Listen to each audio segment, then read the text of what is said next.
Students, हमने से पिछले लेक्चर में ये देखा था कि क्या ट्रेंड है, क्या फैक्टर्स हैं जो इफेक्ट हैं, और आज हम देखेंगे कि ट्रेंड क्या है उसका पीरियोडिक टेबल के अंदर। तो लेट्स सी। देखते हैं ग्रुप के अंदर हमने देखा था कि साइज ऊपर से नीचे क्या करता है, इंक्रीज करता है। उसके फैक्टर्स हमने देख लिए हैं कि क्या है। अब अगर साइज इंक्रीज कर रहा है तो इसका मतलब बैरूनी इलेक्ट्रॉन दूर जा रहा है। बैरूनी इलेक्ट्रॉन दूर जा रहा है तो फिर क्या होगा, आसानी से निकाला जा सकता है क्योंकि न्यूक्लियस की कशिश कम होगी। So top to bottom group के अंदर आयनाइजेशन एनर्जी डिक्रीज होती है due to increase of size, size के इंक्रीज करने से, and second due to increase of shielding effect. अभी हमने देखा कि शील्डिंग इफेक्ट इंक्रीज करेगा, आयनाइजेशन एनर्जी डिक्रीज करेगी। पीरियड में क्या ट्रेंड हो सकता है उसका, तो पीरियड के अंदर जब हम लेफ्ट टू राइट जाते हैं तो पिछले ही लेक्चर में हमने देखा कि साइज डिक्रीज हो रहा है। क्यों? न्यूक्लियर चार्ज इंक्रीज हो रहा था, साइज डिक्रीज हो रहा है तो क्या होगा, इलेक्ट्रॉन आखिरी न्यूक्लियस के करीब आएगा, अट्रैक्शन ज्यादा होगी, ज्यादा अट्रैक्शन होगी तो निकालना मुश्किल होगा, आयनाइजेशन एनर्जी बढ़ जाएगी।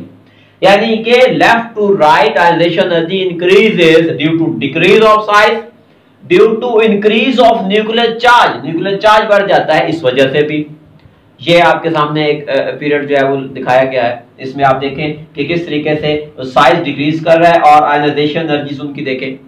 देखिए जब हम पीरियड में जाते हैं तो हमें एब्नॉर्मलिटीज भी नजर आती हैं। पीरियड में होता यही है कि left to right size decrease हो रहा है तो उस वजह से क्या होना चाहिए, आयनाइजेशन एनर्जी इंक्रीज करती है। देखें इसका मतलब है कि अगर इसका आयनाइजेशन एनर्जी, ये ऊपर आयनाइजेशन एनर्जी लिखी हुई है इनकी, इसकी आयनाइजेशन एनर्जी अगर 520 है तो इससे आगे आने वाला जो एलिमेंट है उसकी आयनाइजेशन एनर्जी उससे ज्यादा होनी चाहिए, और उससे जो आगे आ रहा है उसकी आयनाइजेशन एनर्जी उससे भी ज्यादा होनी चाहिए। लेकिन आप देखें यहां पर तो आयनाइजेशन एनर्जी का डिफरेंस आपको वाज़ेह नजर आ रहा है इस पोर्शन के अंदर। तो उसके आगे चले आयनाइजेशन एनर्जी फिर इंक्रीज कर रही है, उससे आगे चले फिर इंक्रीज कर रही है नाइट्रोजन की। लेकिन ऑक्सीजन की जब हम बात करते हैं तो अगेन यहां पर आपको फर्क नजर आ रहा है, बजाय इंक्रीज करने के डिक्रीज हो गई है। तो ये दो एबनॉर्मलिटीज यहां पर मौजूद है, एक ये वाली और दूसरी यहां पर। अब ये कौन कौन से ग्रुप हैं आप देखें, ये हमारे पास ग्रुप सेकंड है जी, इसको मैं 2A लिख लेता हूं यहां पर, 2A, ये वाला ग्रुप 2A है। और ये कौन सा ग्रुप है, ग्रुप 3A। ठीक है, इनके दरमियान ये एबनॉर्मलिटी आ रही है। यहां पर देखें तो ये 4, ये 5, 5A, और ये हमारे पास है 6A। तो अब देखें क्या एबनॉर्मलिटी हो क्या रही है कि बजाय 2A की जो आयनाइजेशन एनर्जी है वो ज्यादा होनी चाहिए थी, जो 3A की कम होनी चाहिए थी, लेकिन इसके रिवर्स हो रहा है कि 3A की आयनाइजेशन एनर्जी जो कि ज्यादा होनी चाहिए वो कम है। यानी कि 2A की ज्यादा है आयनाइजेशन एनर्जी और 3A की कम है। और बिल्कुल सेम केस यहां पर हो रहा है, इसकी कम है इसकी ज्यादा है, जो कि ऐसा होना नहीं चाहिए था। तो फिर क्यों हुआ उस चीज को आप देखें। तो अगर आप दूसरे ग्रुप की बात करें तो ये एस ब्लॉक एलिमेंट है, यानी कि इसका जो वैलेंस शेल है, आखिरी जो शेल है उसके अंदर जो आखिरी इलेक्ट्रॉन होगा वो एस सब शेल के अंदर होगा। एस सब शेल के अंदर इसका वैलेंस इलेक्ट्रॉन मौजूद है। जबकि इसकी अगर हम बात करें तो 3A पी ब्लॉक एलिमेंट है, और पी ब्लॉक एलिमेंट में आखिरी इलेक्ट्रॉन कहां जाता है, पी सब शेल के अंदर। तो यहां पर जो आखिरी इलेक्ट्रॉन है, वैलेंस इलेक्ट्रॉन है, वो है हमारे पास पी सब शेल के अंदर, पी सब शेल। और अगर वो पी सब शेल में है तो कुछ ही देर पहले हमने फैक्टर्स देखे थे कि नेचर ऑफ ऑर्बिटल कैसे इफेक्ट कर रहा है कि एस और फिर पी फिर डी और फिर एफ, यानी कि एस जो ऑर्बिटल है, सब शेल है, वो सबसे ज्यादा आयनाइजेशन एनर्जी है उसकी, क्योंकि वहां ज्यादा करीब रहते हैं इलेक्ट्रॉन्स न्यूक्लियस के। तो डेफिनेटली यहां पर एक फैक्टर, एक रीजन ये हो गई है कि 2A की आयनाइजेशन एनर्जी 3A से ज्यादा है, होनी नहीं चाहिए थी। तो उसकी पहली वजह, पहला आंसर ये बनता है कि इसका जो वैलेंस इलेक्ट्रॉन है वो एस सब शेल में होता है, जबकि 3A का valence electron p sub shell में होता है। और अगर हम ऑर्बिट्स की जो अट्रैक्टिविटी है टुवर्ड द इलेक्ट्रॉन तो उसको एस की सबसे ज्यादा है पी की निस्बत, तो इस वजह से ज्यादा अट्रैक्ट करेगा, ज्यादा आयनाइजेशन एनर्जी होगी। तो एक रीजन इसके हमारे पास ये हो गई। अच्छा, दूसरा फैक्टर जो है, जो इसका मेन फैक्टर है, आप जरा देखें, अगर एक चीज ज्यादा स्टेबल है, एक चीज कम स्टेबल है, आपने इलेक्ट्रॉन निकालना है, किससे निकालना आसान होगा? जो कम स्टेबल है, जो कम स्ट्रॉन्ग है, जिसकी ताकत कम है, आप उसी से पंगा लेंगे, आप उसी का इलेक्ट्रॉन बाहर निकालेंगे। जो ज्यादा ताकतवर है उसके आप करीब नहीं जाएंगे। तो फिर यहां पर वो फैक्टर भी लगाया जा रहा है। कैसे? आप देखें जरा, इसके अंदर आप 2a की जब बात करते हैं, तो अगर इलेक्ट्रॉनिक कॉन्फ़िगरेशन देखें तो s सब शेल में 2 इलेक्ट्रॉन मौजूद होते हैं। आखिरी सब शेल इसका वैलेंस सब शेल s है और s में 2 ही मौजूद होते हैं। देखिए, जितना ग्रुप नंबर होता है ना, उतने ही उसके वैलेंस शेल में इलेक्ट्रॉन्स होते हैं। ग्रुप नंबर 1 है तो वैलेंस शेल में 1 इलेक्ट्रॉन होगा, 2 है तो वैलेंस शेल में 2 इलेक्ट्रॉन होंगे, 3 है तो वैलेंस शेल में 3 इलेक्ट्रॉन होंगे। इसके अंदर जो वैलेंस शेल इलेक्ट्रॉन्स हैं, वैलेंस शेल इलेक्ट्रॉन्स, वो हमारे पास इसके अंदर वैलेंस शेल इलेक्ट्रॉन जो है वो 2 मौजूद हैं। इसको मैं इस तरह से लिख लेता हूं, इसके अंदर 2 वैलेंस शेल इलेक्ट्रॉन मौजूद हैं। जबकि p के अंदर जो वैलेंस शेल, ये तीसरा ग्रुप है, उसके आखिरी शेल में 3 इलेक्ट्रॉन है, आखिरी शेल में 3 है, यानी कि 2 s में है, 1 p के अंदर है, तो 1 p के अंदर यहां पर जो है वो इस तरीके से 1 मौजूद होगा। और आप देखें, ये असूल है, हमने पहले ही लेक्चर में ये देखा था कि एटम केमिकल बॉन्ड क्यों बनाते हैं, ताकि उनका वैलेंस शेल कंप्लीट हो सके। यहां पर आप देखिए तो कम से कम वैलेंस ऑर्बिटल तो कंप्लीट है।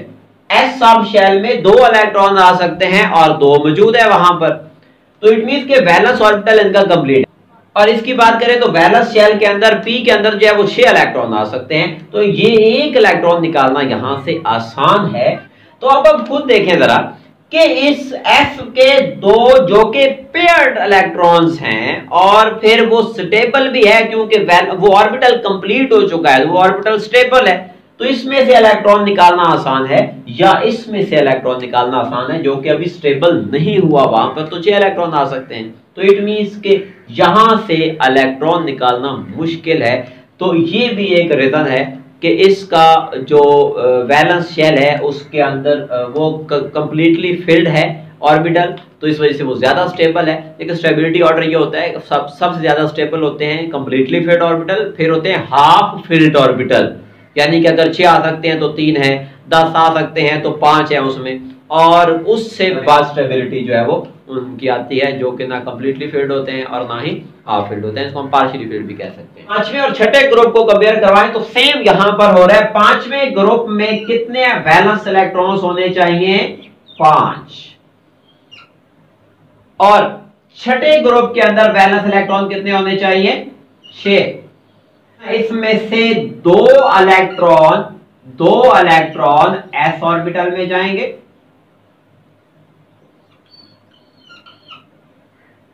और बाकी के 3 इलेक्ट्रॉन्स जो हैं वो p ऑर्बिटल में जाएंगे। अब p ऑर्बिटल के इलेक्ट्रॉन्स को अगर हम बना के देखें, ये हमारे पास p के अंदर 3 सब शेल 3 ऑर्बिटल्स मौजूद होते हैं, px py pz। तो एक इलेक्ट्रॉन इसके अंदर px में, एक py में और एक pz में, px py and pz।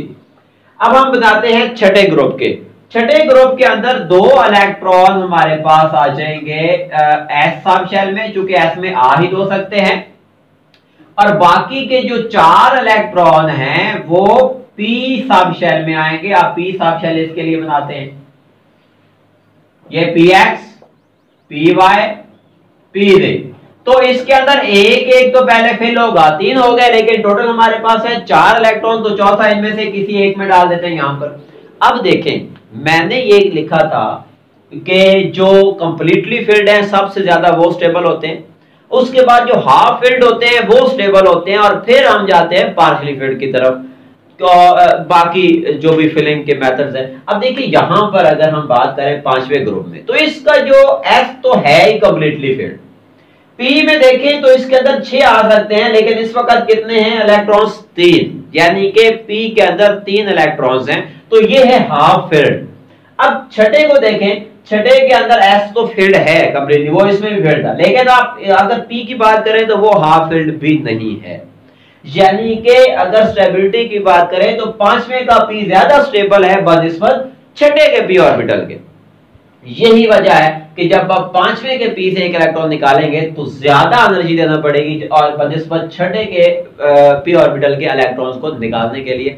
I hope कि आपको समझ आ गई होगी इस concept. Now we will move toward advantages और एप्लीकेशन। इसके दो एडवांटेजेस हैं। Number one, we can determine the metallic character and second we can determine the valency. तो कैसे मेटालिक कैरेक्टर का कैसे पता चलता है, ये 3 पॉइंट्स हैं हमारे पास इसके लिए। नंबर वन कि अगर आयनाइजेशन एनर्जी कम है तो वो मेटालिक होगा, अगर आयनाइजेशन एनर्जी ज्यादा है तो वो नॉन मेटालिक होगा। अगर आयनाइजेशन एनर्जी दरमियानी है, ना ज्यादा है ना कम है, इंटरमीडिएट है, तो इसका मतलब है कि वो मेटलाइड होगा, यानी कि ना वो मेटल है ना नॉन मेटल है बल्कि उसके दरमियाना है, मेटलाइड है। तो ऐसा होता क्यों है, ये हमें कैसे पता चल गया आयनाइजेशन एनर्जी कम होगी तो मेटल होगा? क्योंकि मेटल की हम डेफिनेशन ही यही करते हैं कि हर वो चीज है जो आसानी से इलेक्ट्रॉन दे सकती है। अब आयनाइजेशन एनर्जी कम होगी तो आसानी से इलेक्ट्रॉन निकलेगा उसमें से, तो इट मींस कि आयनाइजेशन एनर्जी कम होगी, इलेक्ट्रॉन आसानी से निकलेगा, वो मेटल है। आयनाइजेशन एनर्जी ज्यादा है, इसका मतलब आसानी से नहीं निकलेगा, वो नॉन मेटल है। दूसरा फैक्टर जो वैलेंसी का है वो कैसे पता चलता है? देखिए शुरू में ये एग्जांपल देखी थी हमने, इसके फर्स्ट इलेक्ट्रॉन को निकालने के लिए हमें 738 किलो जूल फीमोल चाहिए था, सेकंड इलेक्ट्रॉन को निकालने के लिए हमें कितना चाहिए था? 1451 किलो जूल फीमोल। अब अगर इसी का थर्ड इलेक्ट्रॉन आप निकालना चाहें तो उसके लिए जो आयनाइजेशन एनर्जी है वो लार्ज अमाउंट में है, यानी कि Mg+2 में से आप एक इलेक्ट्रॉन मजीद माइनस करेंगे तो Mg+3 बनेगा, और इसके लिए आपको जो एनर्जी रिक्वायर्ड है वो होगी हमारे पास delta H is equal to 773 kilo joule per mole. अब देखें ये 7000 तकरीबन 7000 जो है वो ज्यादा एनर्जी का गैप आया, 7000 एनर्जी का गैप आया है फर्स्ट में और थर्ड में, और अगर आप सेकंड और थर्ड की बात करें तो तकरीबन 6000 एंड समथिंग एनर्जी का गैप आया है। तो इतना ज्यादा जब एनर्जी का गैप आया इसका मतलब ये आप समझ जाएं कि ये इलेक्ट्रॉन नहीं निकल सकता, ये मुश्किल है, ये नीचे वाले शेल का है, ये वैलेंस शेल का इलेक्ट्रॉन नहीं है, तो दो ही आसानी से निकल सकते थे, तो यही उनकी जो है वो वैलेंसी होगी। यानी कि हम देखेंगे कि उनकी आयनाइजेशन एनर्जीज कहाँ डबल हो रही हैं तो ठीक है, तकरीबन सेकंड इलेक्ट्रॉन की पहले से डबल होगी, तीसरे की ट्रिपल हो सकती है, लेकिन इतना ज्यादा एनर्जी का गैप नहीं आ सकता। जहां एनर्जी का गैप आ गया वहां समझ ले कि ये इलेक्ट्रॉन निकालना मुश्किल है, इससे पहले जो निकाले हैं इतने ही निकल सकते थे, तो वही उसकी बैलेंसी है। तो आई होप आपने बहुत कुछ सीखा होगा, कंसेप्ट सीखे होंगे। ये कंसेप्ट आपको बुक से भी नहीं मिलेंगे, तो जुड़े रहिए हमारे चैनल के साथ। Thanks for watching. अगर आपने चैनल को सब्सक्राइब नहीं किया तो सब्सक्राइब कर लें और बेल के आइकन को भी क्लिक करें। इसके साथ साथ जनाब वीडियो को भी लाइक करें और अपना बहुत सारा ख्याल रखिएगा। अल्लाह।